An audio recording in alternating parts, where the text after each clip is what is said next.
يا أيها المدثر قم فأنذر وربك فكبر وثيابك فطهر والرجز فاهجر ولا تمنن تستكثر ولربك فاصبر فإذا نقر في الناقور فذلك يومئذ يوم عسير على الكافرين غير يسير ذرني ومن خلقت وحيدا وجعلت له مالا ممدودا وبنين شهودا ومهدت له تمهيدا ثم يطمع أن أزيد كلا إنه كان لآياتنا عنيدا سأرهقه صعودا إنه فكر وقدر فقتل كيف قدر ثم قتل كيف قدر ثم نظر ثم عبس وبسر ثم أدبر واستكبر فقال إن هذا إلا سحر يؤثر إن هذا إلا قول البشر سأصليه سقر وما أدراك ما سقر لا تبقي ولا تذر لواحة للبشر عليها 19 وما جعلنا أصحاب النار إلا ملائكة وما جعلنا عدتهم إلا فتنة للذين كفروا ليستيقن الذين أوتوا الكتاب ويزداد الذين آمنوا إيمانا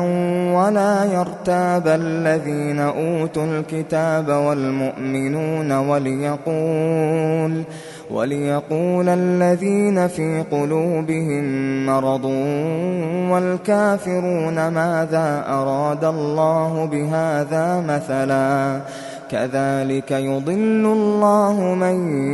يشاء ويهدي من يشاء وما يعلم جنود ربك إلا هو وما هي إلا ذكرى للبشر كلا والقمر والليل إذ أدبر والصبح إذا أسفر إنها لإحدى الكبر نذيرا للبشر لمن شاء منكم أن يتقدم أو يتأخر كل نفس بما كسبت رهينة إلا أصحاب اليمين في جنات يتساءلون عن المجرمين ما سلككم في سقر قالوا لم نك من المصلين ولم نك نطعم المسكين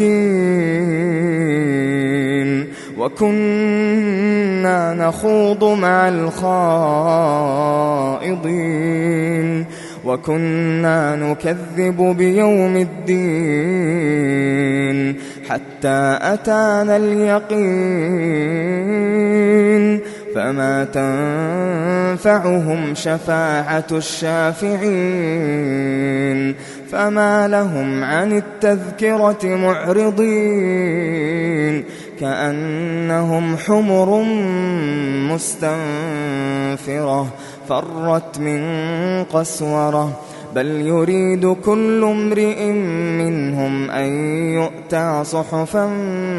منشرة كلا بل لا يخافون الآخرة كلا إنه تذكرة فمن شاء ذكره وما يذكرون إلا أن يشاء الله هو أهل التقوى وأهل المغفرة.